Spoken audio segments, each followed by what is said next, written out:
माण्डुक्य कारिकाको आगम प्रकरणको प्रसङ्गमा माण्डुक्य उपनिषदका मन्त्रहरूको तात्पर्य अर्थ बताउने प्रयास भइरहेको छ र उपनिषदका मन्त्रहरूले प्रणवका 3 अक्षर अकार उकार र मकार अनि जीवका 3 अवस्था विश्व तेजस र प्राज्ञ यिनीहरूका बीचमा अभेद भावना गर्ने अभेद चिन्तन गर्ने एउटा प्रक्रिया यहाँ बताएको हो र त्यसकै व्याख्या विश्लेषण कारिकाहरूमा सुरु भएको छ।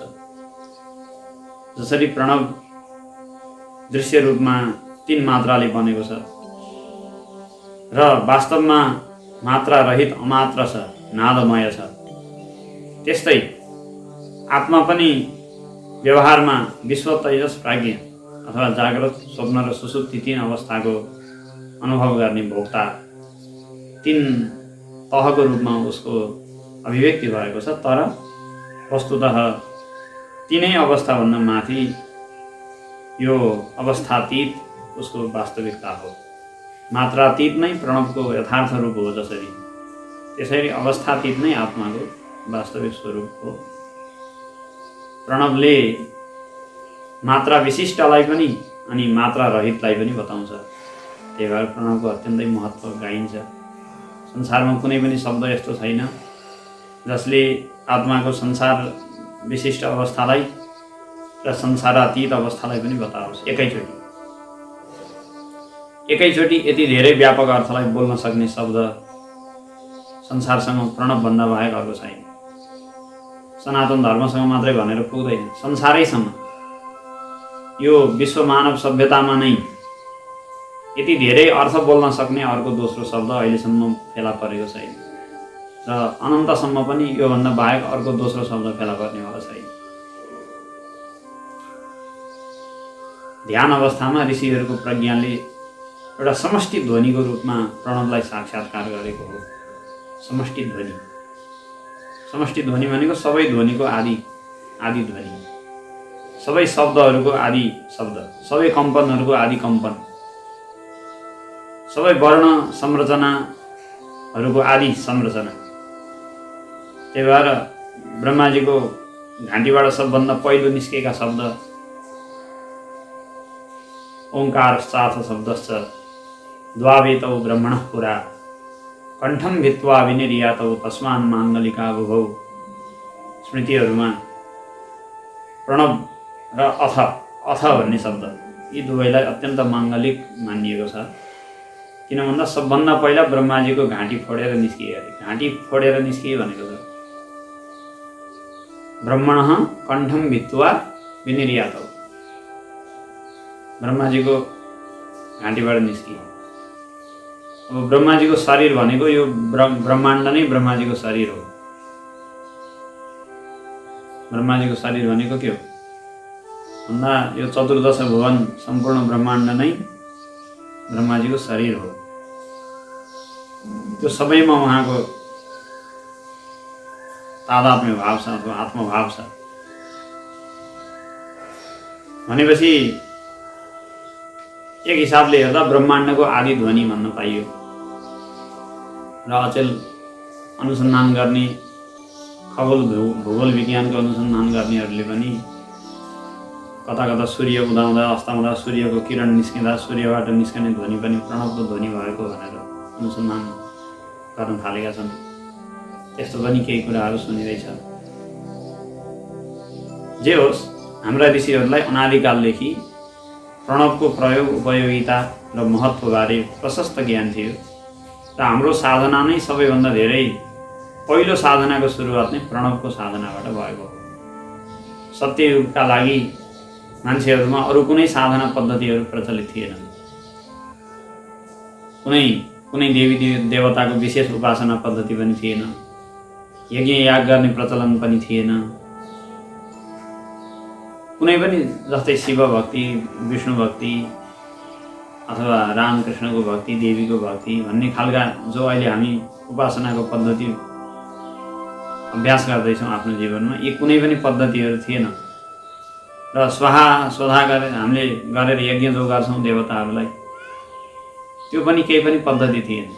मन्दिरहरू तीर्थहरू यस्तो खालको कुनै पनि प्रचलन थिएन। त्यो बेलामा पनि हामी वैदिक थियौँ।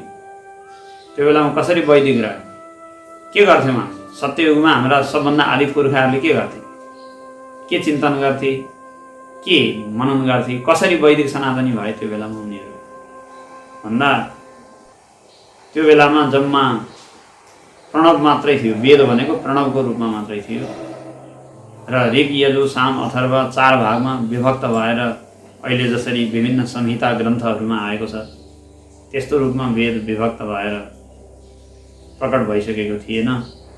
त्यो वेदको सबै ध्वनि प्रणवको ध्वनिमा नै समाहित थियो र त्यो मूल प्रणव एकाक्षर वेद ओमिति एकाक्षरम ब्रह्म, गीतामा भगवानले एकाक्षर वेद हो प्रणव भन्नुभएको छ। एकाक्षरम ब्रह्म ओमिति एकाक्षरम ब्रह्म व्याहरन् माम अनुस्मरन् यः प्रयाति त्यजन् देहं स याति परमां गतिम्। एकाक्षर ब्रह्मको, ब्रह्म भनेको यहाँ वेद हो। ब्रह्म भनेर ब्रह्म तत्त्वलाई पनि बुझिन्छ, तर ब्रह्म भनेको अर्थ वेद पनि हुन्छ। एकाक्षर ब्रह्म हो अरे, एक अक्षरको वेद, जसले चिन्तन मनन गर्छ, जसले उच्चारण गर्छ, अन्तिम समयमा त्यो उच्चारण गर्छ भने परम गतिलाई प्राप्त गर्छ भनेर गीतामा बारम्बार प्रणवको महत्त्व आउँछ। तारक मन्त्र हो, वैदिक तारक प्रणव। राम नाम तारक मन्त्रको रूपमा सर्वसुलभ, सबैलाई अधिकार हुने, कसैलाई रोकटोक नहुने, छेकबार नहुने, सर्वसुलभ पुराणले व्यवस्था गरेको तारक मन्त्र त राम नाम हो। त्यस्ता विशेष योग्य हुनेलाई प्रणवै सुनाउने होला, नत्र सर्वसुलभ रूपमा राम नाम तारक मन्त्र छँदैछ। दुइटै तारक हुन्, तर वैदिक तारक मन्त्र भनेर राम प्रणवलाई बुझिन्छ र पौराणिक तारक मन्त्र चाहिँ राम नाम हो। वास्तवमा राम र ओममा खासै धेरै फरक छैन। अ उ म।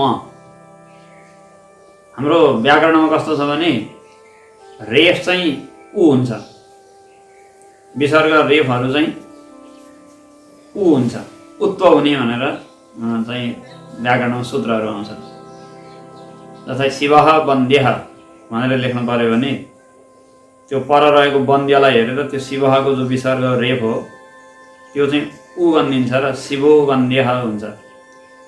भनेपछि रेफमा र उकारमा परस्पर स्थानीय र आदेश, त्यसको ठाउँमा त्यो आउँछ, अथवा उसको ठाउँ लिन सक्ने, स्थानापन्न हुन सक्ने, विकल्पमा वैकल्पिकको रूपमा रहने, कहिले ऊ रहने कहिले ऊ रहने,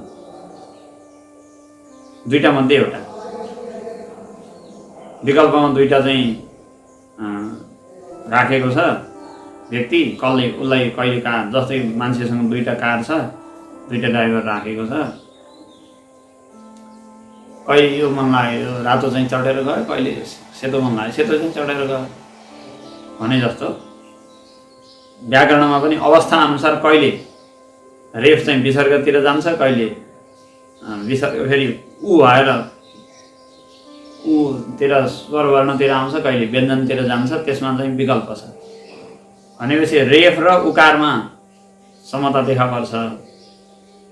अनि रमा पनि के छ भन्दा एउटा रेफ अनि अ अनि म, राम। अनि ओममा पनि के छ अ उ म। भनेपछि वास्तवमा एउटा संरचनाको भेदले गर्दा वैदिक प्रणव नै सर्वसुलभ बन्नका लागि उकारको त्यो अवस्थालाई अलिकति रेफतिर ढल्काएर अलि सजिलो बनेर रामको रूपमा प्रकट भएको।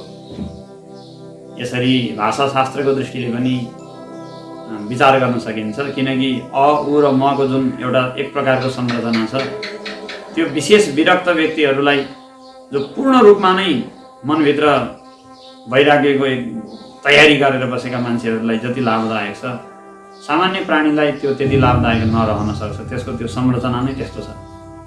त्यही भएर जो पाए त्यसले वैराग्य मनमा दह्रो तयारी नभएकाहरूले शुद्ध प्रणवको जप नगर्नु भनेर शास्त्रमा आउँछ। अब यसलाई भेदभाव भन्न चाहे आफ्नै शब्द हो, तर हाम्रो सनातन धर्मको विशेषतै यस्तो छ कि को व्यक्ति कहाँ कस्तोमा अधिकारी हुन्छ भन्ने कुराको विचार भइहाल्छ सबभन्दा पहिला। तर सर्वसुलभ त चाहियो, फेरि तारक मन्त्र सबैलाई तार्न त चाहियो नि त। के गर्ने त भन्दाखेरि जब पुराण अनि उपासनाको पद्धति बिस्तारै सत्ययुगपछि आविर्भाव हुँदै गयो, चल्दै गयो र सबै मान्छे पूर्ण वैराग्यमा अवस्थित हुन्जेल पो सबैलाई प्रणवले एकैचोटि एउटै नामले एउटै मन्त्रले भ्याएको थियो। अब बिस्तारै मान्छेको चेतना पनि अलिअलि खस्किँदै गयो। बिस्तारै एक पाउ गर्दै धर्मका 4 पाउ मध्ये अन्तिममा सत्ययुगको अन्तिम हुन्जेलसम्म 1 पाउ धर्मको ह्रास भइसकेको थियो। त्रेतामा आउँदा अर्को 1 पाउ आधी अंश ह्रास भइसकेको थियो। यस्तै गर्दै 4 पाउ अंश नष्ट हुन्छ। कलियुगमा अन्तिममा 4थो पाउ पनि नष्ट हुनै लाग्छ पूर्णतया। अनि त्यो बेलामा फेरि कल्की अवतार हुन्छ र धर्मको 4 पाउलाई स्थापना गर्नुहुन्छ। त्यसपछि सत्ययुग सुरु हुन्छ भन्ने हाम्रो पौराणिक गणनाको क्रम छ। तर त्यो प्रलय चाहिँ अहिले होइन, त्यो 4,32,000 वर्ष बितेपछि बल्ल आउँछ कलियुगको प्रलय। मान्छेलाई यो रोग व्याध अलिअलि आएको देख्दाखेरि ला प्रलय आयो क्या हो भनेर मान्छे आत्तिएका छन्। प्रलय आउन अझै धेरै लामो समय बाँकी छ, कति वर्ष बाँकी। अब अलिअलि खण्डवृष्टि, अतिवृष्टि, यतापट्टि समुद्रको ज्वारबाट, उतापट्टि सूर्य ताप्ने, पृथ्वी ताप्ने, यस्ता त भइरहन्छ। मान्छे अलिअलि मर्ने, यो भइरहन्छ।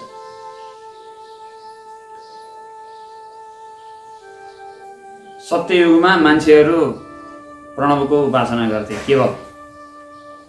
वर्ण पनि जम्मा एउटै थियो, हंस। भागवतमा आएको छ यो कुरा। द्वादश स्कन्धमा 4 युगको गुणधर्महरूको विवेचन त्यहाँ गरिएको छ। युग परिमाणम, युगानी युगमानम छ भनेर त्यहाँ आउँछ अन्तिमतिर द्वादश स्कन्धको। त्यसमा पहिलो सत्ययुगमा हंस नाम गरेको एउटै मात्रै वर्ण थियो। यो 4 वर्ण भन्ने ब्राह्मण, क्षत्रिय, वैश्य, शूद्र भन्ने थिएन। भनेको त्यो बेलामा मान्छे एकदमै जन्मिँदै ज्ञानी, जन्मिँदै ध्यानी भएर जन्मिन्थे। सबै हंस भनेको विवेकी, हंस भनेको विवेक भनेको, विवेकले सम्पन्न भएर जन्मिन्थे। उनीहरूलाई कुनै स्वधर्म स्वकर्तव्यद्वारा चित्त शुद्ध गर्नुपर्ने भिन्न भिन्न संस्कार, भिन्न भिन्न उपासना पद्धतिको आवश्यकता पर्ने अवस्था नै थिएन। सबै एउटा अलि माथिल्लो उचाइमै जन्म लिएका हुन्थे। माथिकै सिधै पहाडको टुप्पोमा नै जन्म लिने, फेरिबाट हिँडै नपर्ने, टुप्पोमै जन्म लिएका त्यस्ता मान्छेहरू हुन्थे। त्यही भएर साधना पनि अन्तिम प्रणवको उपासना गर्यो, बस काम सकियो। त्यस्तो चाहिँ सत्ययुगको व्यवस्था हो। त्यसपछि त्रेतायुगमा अलिअलि विवेक विज्ञान मान्छेको घट्दै गयो। मान्छेहरू धेरै हुन थाले। धेरै भएपछि ठासा अनेक थरी कुराहरू हुन्छ। अब यही तुलना गरौँ न, गाउँमा र सहरमा अशान्ति, अविश्वास, काटमार, परस्परको राग द्वेषको वातावरणको यदि मूल्याङ्कन गर्ने हो भने, अनुसन्धान गर्ने हो भने नै देखिन्छ कि गाउँमा भन्दा सहरमा मान्छे बढी अशान्त छन्, अविश्वासी छन्, असुरक्षित ठान्छन्, एकले अर्कालाई भरोसा गर्दैनन्। किन भन्दा धेरै भयो। धेरै हुने बित्तिकै के हो कस्तो थाहा नै हुँदैन। गाउँमा ए ल मेरो घर हेर्दै है भनेर दिनभरि अर्को मामा घर डुलेर आउँछ मान्छे। वरिपरिको तालो पनि लाउँदैन, केही पनि गर्दैन। त्यहीँ गाई बस्तु, भगारी सगारी, धान, मकै सबै त्यहीँ छ। ल मेरो घर हेरिदिनु है भन्यो, तल्ला गऱ्यो माथला गऱ्यो भने दिनभरि घुम्यो, कहाँ गयो कहाँ हेरिदिएरै बस्छ मान्छे। सहरमा त्यस्तो गर्छ। सहरमा त कोही अर्को छिमेकी छिर्ला भनेर यत्रो बढेमानको कुकुर, अनि त्यो चाहिँ मान्छे छिर्ला भन्दैन। त्यो किन भएको? अविश्वास भएर त। अर्थात् धेरै हुँदै गएपछि यस्तै हुन्छ। जहाँ अति धेरै भएपछि गन्जाक गोल। भगवानकै वंश भए पनि यदुवंशी जब धेरै भए लाखौं करोडौँको सङ्ख्यामा भयो, सम्हाली साध्य भएन भगवान्ले पनि। कृष्ण भगवान् भनेर के गर्नु, आफ्नै छोरा नाति सम्हाली साध्य भयो, काटमार भयो होला। त्यस्तै सायद यहाँ पनि त्यही नियम लाग्यो होला। अनि मान्छेहरू हल्ला हुल्ली बढ्यो, हो हल्ला, अविश्वास, झै झगडा, अनि एकान्तमा गर्ने साधनाहरू अलि अपर्याप्त जस्ता भयो। एकान्तमा बस्नलाई मान्छेलाई रुचि अलिकति कम हुन थाल्यो। केही समारोहहरू गरेदेखि अलि सामूहिक समारोहहरू गरे अलिअलि साधना हुन्छ कि भन्ने जस्तो पनि भयो। समयको आवश्यकताले माघले एउटा नयाँ चिज खोज्यो। अनि ऋषिहरूले त्यही वेदलाई नै 4 भागमा बिस्तारै विभक्त गरे। वेद प्रकट भए 4 भागमा त्रेतायुग। अनि यज्ञका पद्धतिहरू बने।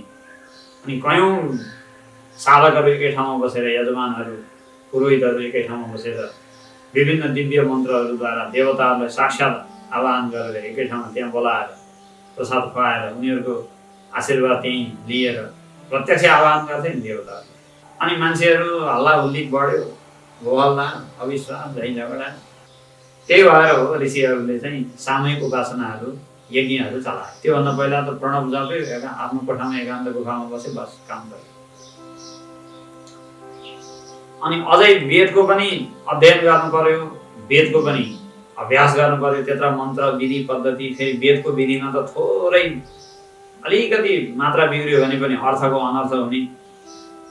अब इन्द्रलाई मार्छु भनेर त्वष्टाले छोरा जन्माउनु खोज्नु भएको, अलिकति रिसको आवेगमा मन्त्रको उच्चारण जस्तो हुनुपर्ने थियो, उदात्त अनुदात्तको मात्रा त्यस्तो भएन छ। अरे सकाम कर्म थियो, सकाम कर्ममा त झनै खतरा छ। मात्रा बिग्रेको घरमा इन्द्रलाई मार्छु भनेर छोरो जन्माउनु खोजेको, इन्द्रले मार्ने चाहिँ छोरो जन्मियो भनेर भागवतमा कथा प्रसिद्ध नै छ, त्वष्टाको कथा।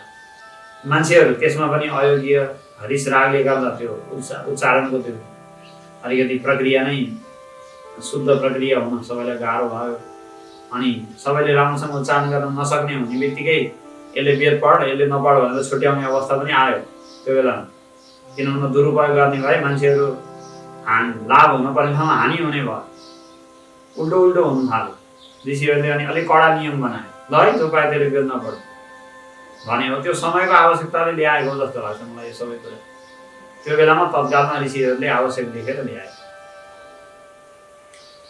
अनि अब के गर्नु त, अब फेरि वेद नपढोस् भनेर त ज्ञानको स्रोतबाट त वञ्चित हुने भए, वेद पढ्ने त एकदम कम हुने भए। ऋषिहरू त उ बेलामा पनि त कहाँ छन् र?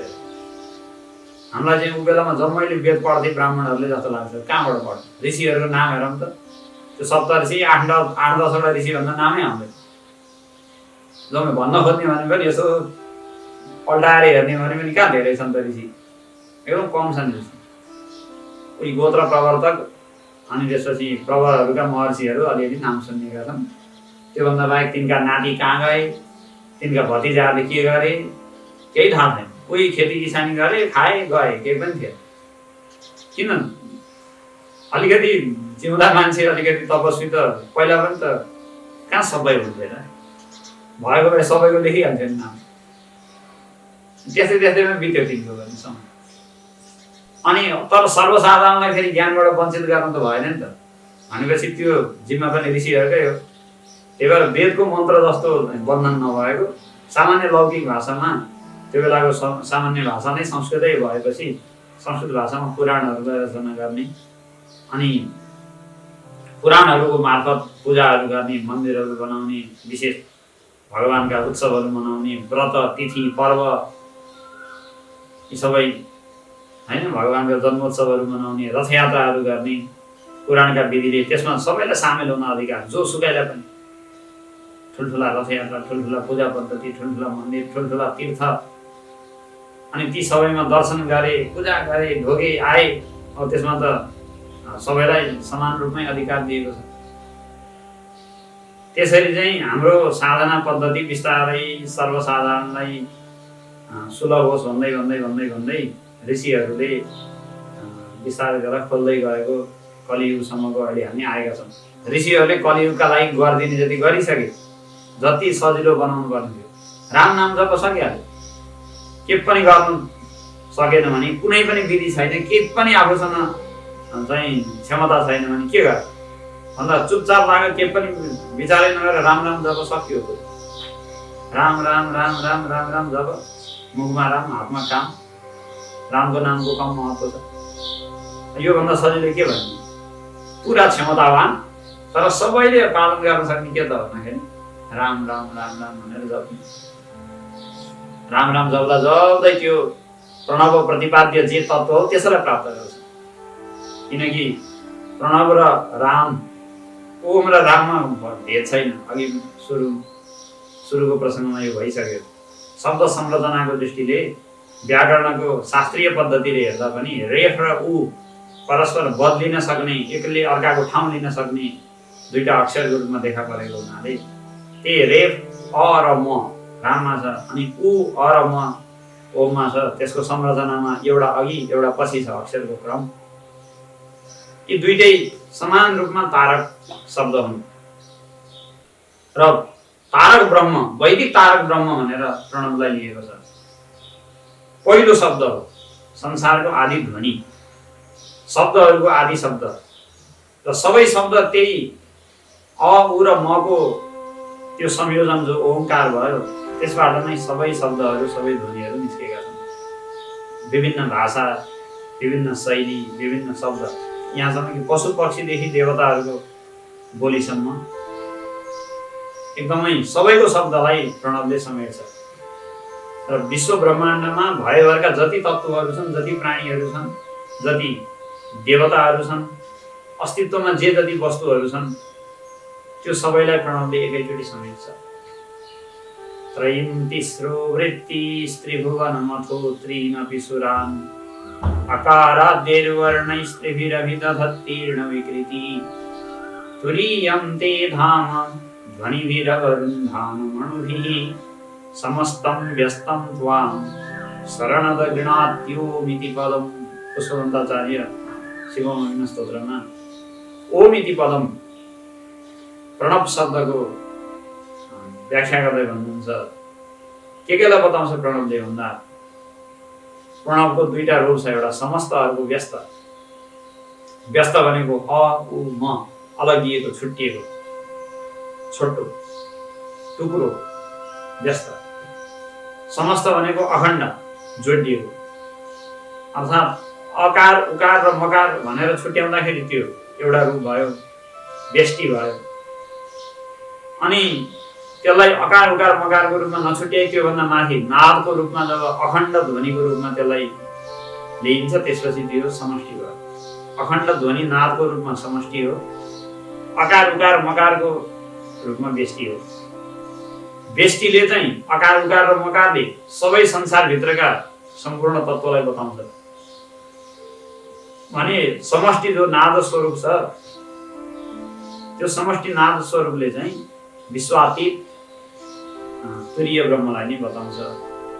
कसरी बताउँछ, के बताउँछ भन्ने कुरा त्यहाँ गरियो। त्रयी भनेको तीनटा वेद, ऋग यजुर साम अथर्व, यी तीनै भित्र अन्तर्भाव हुने भएको हुनाले ऋग यजुर सामलाई त्रयी भनेर बुझिन्छ। तीन वेदलाई पनि अकार उकार र मकारले बताउँछ क्रमशः। ऋग्वेद, यजुर्वेद, सामवेद, अ उ म। तेस्रो वृत्ति, तीनवटा वृत्तिहरू। वृत्ति भनेका जागृत अवस्था, स्वप्न अवस्था र सुसुप्ति अवस्था। तीन वृत्तिहरूलाई पनि, अर्थात् अ भनेको जागृत अवस्था हो, उ भनेको स्वप्न अवस्था हो, म भनेको सुसुप्ति अवस्था हो भनेपछि अ उ म यसरी क्रमशः ओमको उच्चारण गर्दाखेरि आफ्ना अवस्था त्रयहरूको विचार गर्ने, तीन अवस्थाहरूमा परिवर्तन भएको कुरालाई विचार गर्ने। त्यसै गरी अ भनेको जागृतको अभिमानी विश्व हो, उ भनेको स्वप्नको अभिमानी तैजस हो, म भनेको सुसुप्तिको अभिमानी प्राज्ञ हो।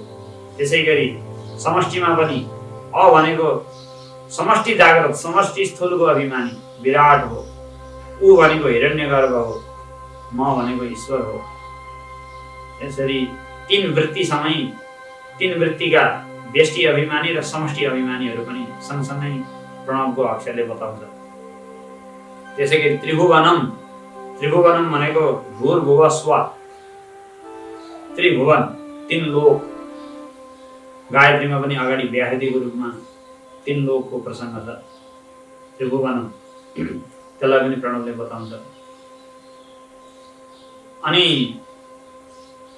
त्रिनपि सुरान भनेको छ, तीन देवता भनेको ब्रह्मा विष्णु र महेश्वर, त्रिदेवलाई पनि प्रणवले बताउँछ। भनेपछि संसारभरि भएका वस्तु, संसार ब्रह्माण्डमा भएका पदार्थ र त्यो पदार्थहरूलाई चलाउने दैवी सत्ता, त्यो सहित सबैलाई अलग अलग रूपमा प्रणवको अक्षरले बताउँछ। र जो अमात्र प्रणव छ, नादमय छ, त्यो जो अमात्र प्रणव छ त्यसले चाहिँ तुरीय ब्रह्मलाई बताउँछ, जो सम्पूर्ण संसारको अधिष्ठान हो, सबैको अन्तिम बिन्दु हो। यसरी प्रणव भनेको एउटा यस्तो अक्षर हो जसले एकैचोटिमा संसार र संसारातीतलाई आफ्नो अँगालोमा समेटेको छ, सबै अटाएको छ प्रणवभित्र। प्रणव त यस्तो ठुलो डोको हो, भयभरको घाँसमा देखेपछि भक्कै हाल्यो भने ठुलो खालको डोको, थुन्सिङ्गी हो पहाडतिर, अलिक ठुलो डोको। यतातिर बेच्न ल्याउने डोको अलिक सानसानो हुन्छ, पहाडतिर बोल्नेवालाको डोको अलिक ठुल्ठुलो हुन्छ। त्यस्तै प्रणव चाहिँ त्यस्तो डोको हो, भयभरको जम्मै कुरा ढ्याक्कै एकैचोटि आउँछ।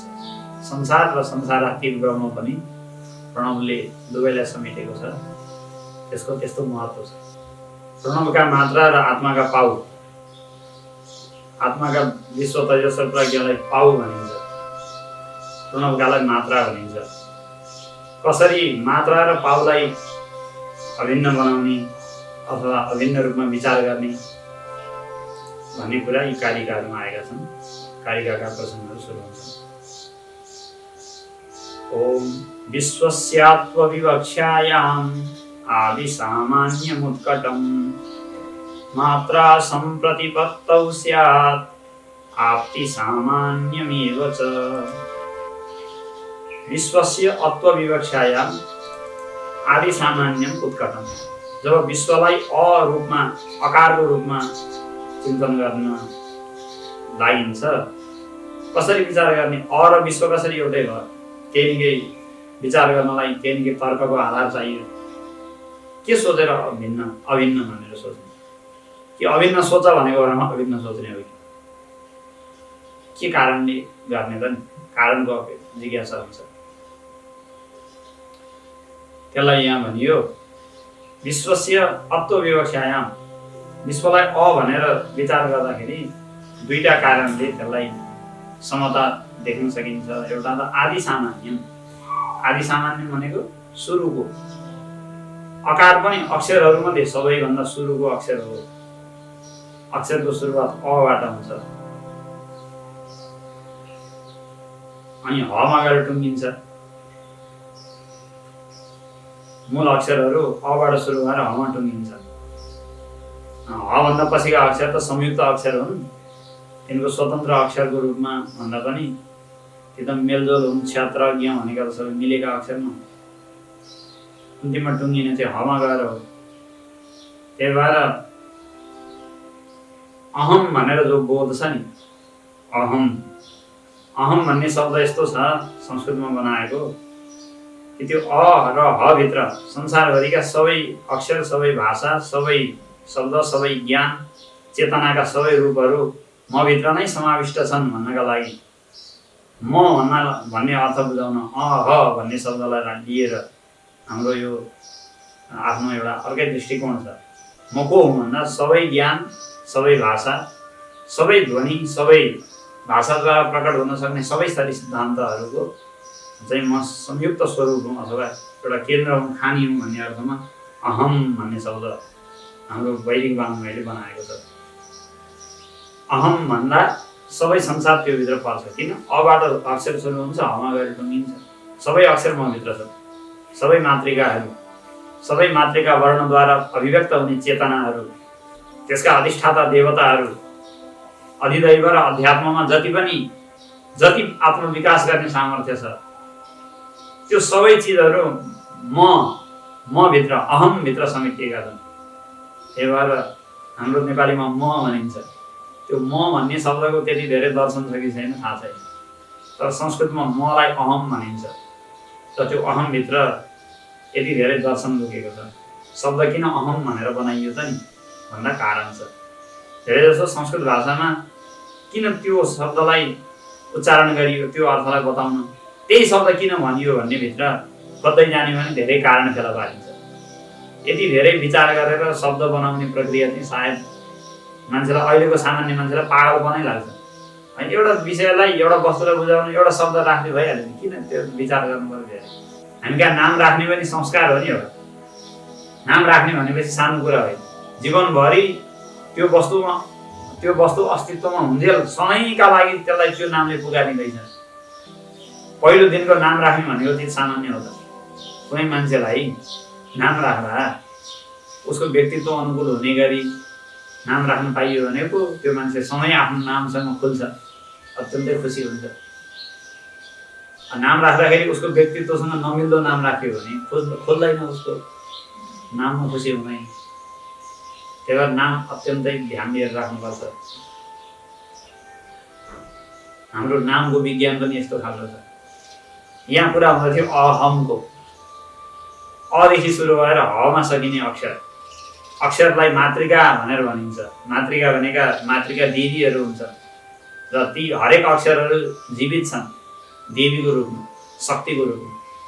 र हरेक अक्षरको उच्चारण गर्दा कुन शक्तिलाई चाहिँ जागरण गर्न सकिन्छ भन्ने पनि हाम्रो तन्त्रशास्त्रमा अक्षर विज्ञानको रूपमा आएको छ। अभ्यास नभएको हुनाले हाम्रो त्यो छैन, तर हाम्रो विज्ञान चाहिँ तन्त्र विज्ञानमा त्यो कुरा छँदैछ। त्यसमा अ भन्ने शब्द पहिलो भयो, सुरुको शब्द आदि। त्यसै गरी अवस्थाहरूमध्ये पनि पहिलो अवस्था हो जाग्रत, त्यसपछि स्वप्न र सुसुप्ति आउँछ। आदि सामान्यम उत्कटम, स्पष्ट छ। उत्कट भनेको स्पष्ट छ कि विश्व पहिलो छ तीनटा अवस्थामध्ये, तीनटा अवस्थाभिमानीहरूमध्ये। अकार पनि अक्षरहरूमध्ये पहिलो छ। यसरी एउटा समता भयो, अकार र विश्व एउटै हो। अनि आप्ति सामान्यमेव च भन्नुभएको छ। आप्ति सामान्य पनि छ। आप्ति भनेको व्याप्ति, व्याप्ति भनेको ढाक्नु, व्यापक हुनु। विश्व भनेको कम व्यापक छैन। संसार विश्व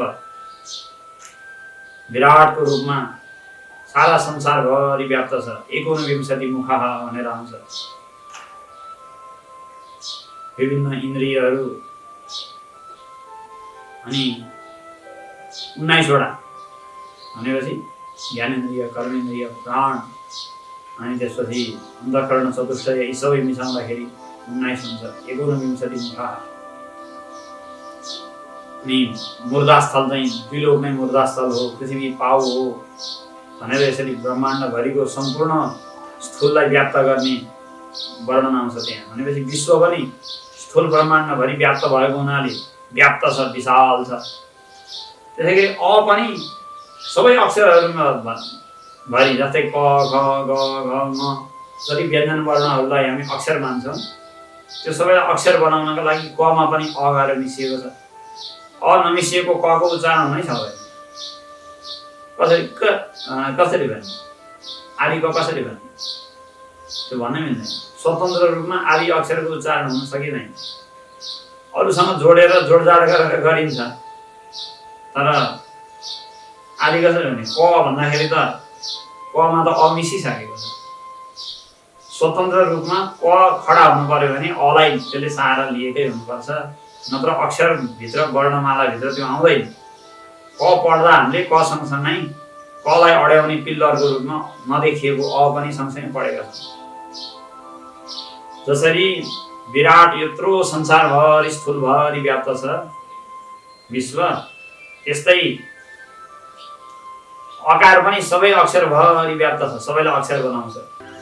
त्यही भएर आप्ति सामान्यम, व्याप्ति व्याप्त गर्नु भन्ने पनि समता छ दुईटैमा। त्यही भएर मात्रा सम्प्रति भक्ति, मात्रा र पाउ, प्रणवको मात्रा अनि आत्माको पाउ दुईटै एउटै हुन् भनेर सोच्दाखेरि यस्तो सोच्नु पर्यो। तैजसको के गर्ने भन्दाखेरि तैजसको पनि यहाँ बताउँदै हुनुहुन्छ। तैजसस्योत्व विज्ञान उत्कर्षो दृश्यते स्फुटम्, मात्रा सम्प्रतिपत्तौ स्यात् उभयत्वं तथाविधं। तैजसस्य उत्पविज्ञाने, तैजसलाई ऊ भनेर विचार गर्दाखेरि के गरी ऊ भनेर सोच्ने? तैजस र ऊ एउटै हो कसरी सोच्ने? त्यसमा केही चिन्तनका तर्कका आधारहरू छन् कि भन्दाखेरि उत्कर्ष, एउटा त उत्कर्षको आधार छ, श्रेष्ठताको आधार। किन भन्दा स्थूल भन्दा सूक्ष्म श्रेष्ठ हुन्छ।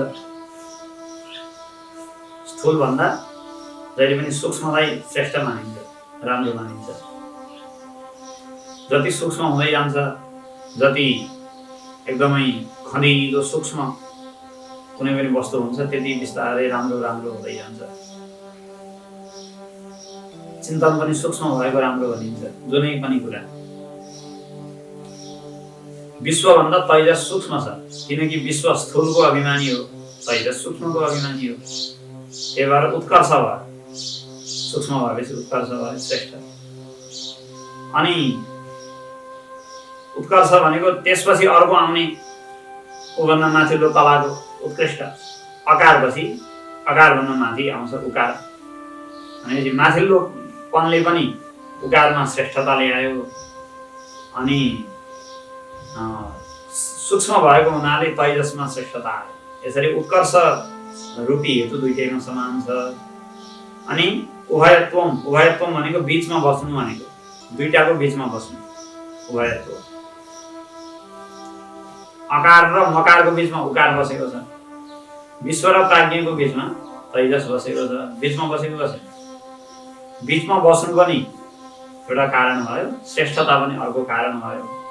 यसरी ऊ प्रणवको जो उकारको मात्रा छ त्यो र आत्माको तैजस पाउ, दोस्रो पाउ तैजस, यो एउटै हो भनेर विचार गर्ने। अब प्राज्ञको के गर्ने भन्दाखेरि त्यो पनि भन्नुहुन्छ 21औं कारिकामा, मकार भावे प्राज्ञस्य मान सामान्यमुत्कटं मात्रा सम्प्रतिपत्तौ तु लय सामान्यमेव च। मकार भावी प्राज्ञस्य, प्राज्ञ र मकारलाई एउटै हो भनेर भावना गर्नु पर्दा, मात्रा र पाउलाई जोड्न पर्दा के कारणले जोड्ने त? मान सामान्यम उत्कटम। मान भनेको नाप्नु। जसरी पाथीमा एक पाथी धान, दुई पाथी धान भनेर नाप्दाखेरि के गर्छ? पहिला त्यो धानको रासबाट पाथीमा भर्छन्, अनि फेरि अर्कोतिर घोप्ट्याउँछन्। एक पाथी, दुई पाथी, तीन पाथी भनेर घोप्ट्याउँछन्। पकाउनु पर्दाखेरि घरमा पनि त चामल अड्काल्नु पर्यो भने गिलासले एक गिलास, दुई गिलास, एकजनाको दरले अनि गिलासबाट गर्छन्। हप्चोमा यतिकै निकालेर त अड्कल हुँदैन। अड्कल गर्ने के गर्ने? अड्कल्नु पर्छ हुन्छ नि, नुन बेसार सबै त अड्कल्ने त हो। चम्चाको अड्कल अनि गिलासको अड्कल, के चिज छ त्यही अनुसारको अड्कल हुन्छ। मान्छे भान्सामा भात पकाउनु जान्ने भनेको त्यो अड्कल्नु जान्ने त हो, नत्र त्यो जम्मै मिसाएपछि चलाउनु मात्र त जसले पनि जान्दैन। जस्तो सुकै भट्टलाई पनि लगेर राखिदियो भने भोजन भट्ट खान मात्रै जान्ने हुन्छ नि। ल चला भने घर घर घर घर घर चलाउनुले पनि जानिहाल्छ नि। के त्यो कहिले के राख्ने अड्कलमा छ भन्दा सक्दैन। जसरी माना र पाथीले नाप्दाखेरि पहिला पाथीभरि धान भरिन्छ, त्यसपछि फेरि एकतिर राखिन्छ निकालेर, फेरि भरिन्छ, फेरि अर्कोतिर राखिन्छ। यसलाई भनिन्छ मान। मान भनेको नाप्नु, नाप्नु, आफूमा भर्नु फेरि निकालेर राख्दिनु, आफूमा भर्नु फेरि निकालेर राख्दिनु। यो चाहिँ मकारमा र प्राज्ञमा उस्तै छ। किन भन्दा विश्व र तैजस दुईटा अथवा जाग्रत र स्वप्न यी दुईटा अवस्थालाई प्राज्ञले आफूमा भर्छ भनेको आफूमा लिन गराउँछ। विश्वमा बडो टाइम लाएर म फलानु मान्छे, फलानु थरको म फलानु मान्छे, मलाई चिनेको छस् भनेर ढ्यामा यसरी छातीमा ठटाउँथ्यो। भनेपछि छाती ठटाएर म यो हुँ भनेर भन्थ्यो जाग्रत अवस्थामा। स्वप्नमा त्यो छाती ठटाउनेवालाको छातीवालालाई म नभनिकन अर्को कुनै स्वप्नको वासनामय शरीरलाई म भनेर बसेको छ। दुईटैमा केही न केही आफ्नो अलग व्यक्तित्व कायमै छ। अरू मान्छेहरूभन्दा म भिन्न हुँ भन्ने बोध त्यो बेलामा कायम नै छ जाग्रतको स्वप्नमा।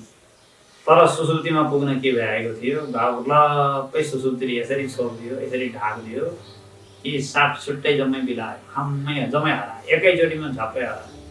अब कहाँ छाती ठटाउनेवाला, कहाँ पाखुरा सुर्किनेवाला, दुईटै समय सुतेका छन् भने पनि न छाती ठटाएको छ न पाखुरा सुर्किएको छ, थाहा नै छैन। शत्रु छ कि नजिक मित्र छ थाहा नै छैन। आफ्नो सारा व्यक्तित्वलाई पनि अहम बोधलाई पनि बिर्सेर मान्छे लडेका छन् नि त। भनेपछि उसले आफूमा भर्यो, एक छत्त गराएर लिन गरायो। अनि केही घन्टासम्म निद्राको समय भयो। त्यसपछि भोलिपल्ट फेरि चिरबिर चराहरू चिरचिराउन थाले। अहिले काफल पाक्यो भन्छ बिहान। अब बिहान हुन थाल्यो भनेपछि भोट्याएर फेरि त्यो प्राज्ञले फेरि त्यो स्थूल शरीरमा ल्याएर ड्याब्रेङ बजार दिन्छ र फेरि त्यही म यही हुँ भनेर आयो भोट्याइले। राति आफूमा लिन गरायो। बिहान पख हुन के पाएको थियो, फेरि स्थूल शरीरमा ल्याएर खाम्रेङ काठमाडौँ नगरपालिकाको फोहोर फाल्ने ठाउँमा लगेर नगरपालिकाको गाडीले फोहोर भोट्याइदिएर घाम्रेङ फालिदिए जस्तो फेरि चाहिँ भयभरको ल्याएर स्थूल शरीरमा ल्याएर फालिदियो। भनेपछि मकारले पनि अकार र जस्तै उच्चारण गर्दाखेरि अकार र उकार दुइटै गएर ममा लिन हुन्छ। फेरि अर्कोचोटि ओ भन्न पर्यो भने त्यो मको ध्वनिबाट नै फेरि त्यो निस्केर अ र उ बन्छ। मकारले पनि अकार र उकार आफूमा लिन गर्दै फेरि अर्कोचोटिको उच्चारणमा आफूबाट छोड्दै गरेको छ। प्राज्ञले पनि विश्व र तैजसलाई आफूमा लिन गर्दै फेरि भोलिपल्ट बिहान छोड्दै गरेको छ। नापेर पाथीले मानामुठी नापेर पाथी गरे जस्तो नाप्ने साधनले आफूमा भर्दै फेरि घोप्ट्याउँदै गरे जस्तो नापिरहेको छ। मान सामान्यम भनेको त्यस्तै लय सामान्य, लय त स्पष्टै छ। अकार र उकार गएर मकारमा लिन हुन्छ। विश्व र तैजसको सारा व्यवहार भएर प्राज्ञमा लिन हुन्छ। लिन हुने ठाउँ भनेको के हो, सकिने ठाउँ कहाँ हो? ओंकारको उच्चारण कहाँ गएर सकिन्छ? गर्दा गर्दा अ भने ल पुग्यो भनेर छोड्छ, अथवा अ र उ भनेपछि ल भयो भनेर छोड्दैन। जति छोटो भन्नु परेछ भने पनि त्यो मकारसम्म बोल्छ। लामो अभ्यास गर्ने गरेको रहेछ भने त्यसैलाई 15 सेकेन्ड 20 सेकेन्ड लगाएर भन्ला। छोटोमा भन्नु पर्यो, असाध्यै हतार छ भने एकैचोटिमा भन्ला मकारसम्म पुर्याउँछ। अन्तिम लिन हुने ठाउँ पनि सकिने ठाउँ पनि मकार हो, प्रणवको। त्यसै गरी विश्व र तैजस प्राज्ञको कुरा गर्दा पनि अन्तिममा लिन हुने ठाउँ पनि प्राज्ञ हो। लयको पनि समता छ अनि मापनको पनि समता छ। त्यही भएर मकारलाई र प्राज्ञलाई एउटै भनेर विचार गर्नुपर्छ। यस्तो विचार गर्यो भने के हुन्छ भन्ने कुरो आयो। फेरि त्यसको भन्नुहुन्छ 22औं कारिकामा, त्रिसुधामसु यत्तुल्यं सामान्यं वेत्ति निश्चितः स पूज्यः सर्वभूतानां वन्द्यश्चैव महामुनिः। त्रिसुधामसु, अब यो विचार गर्दै के हुन्छ भन्दाखेरि त्रिसुधामसु यत्तुल्यम, 3 अवस्थाहरूमा भिन्नताको त चर्चा भयो, अकार उकार र मकार, विश्व तैजस प्राज्ञ। तर ती तीनटैलाई जोड्ने एउटा फेरि अर्को स्वरूप छ, जसले के भन्छ भन्दा जुन हिजो म सुतेको थिएँ आज म जागेको त्यही हुँ। जसले मैले हिजो रातभरि यस्तो सपना देखेँ अनि त्यसपछि भुसुक्क निदाएँ, फेरि बिचमा अर्को केही पनि देखिनँ, आज जागेको म त्यही हुँ भन्छ। तीनै अवस्थाहरूलाई उधिनेर त्यो फुललाई धागोले उधिनेर रोपेर एउटै जोडेको जस्तो सबैलाई उधिनेर आफूमा जोडेर राख्ने एउटा छ। त्यस्तो हो तीनै अवस्थाहरूमा उधिनिएको सामान्य सबैभित्र बराबर रहेको जुन तत्त्व छ, तुरीय तत्त्व, त्यसलाई बुझ्नका लागि नै यो अकार उकार र मकारको अभ्यास गरेको हो।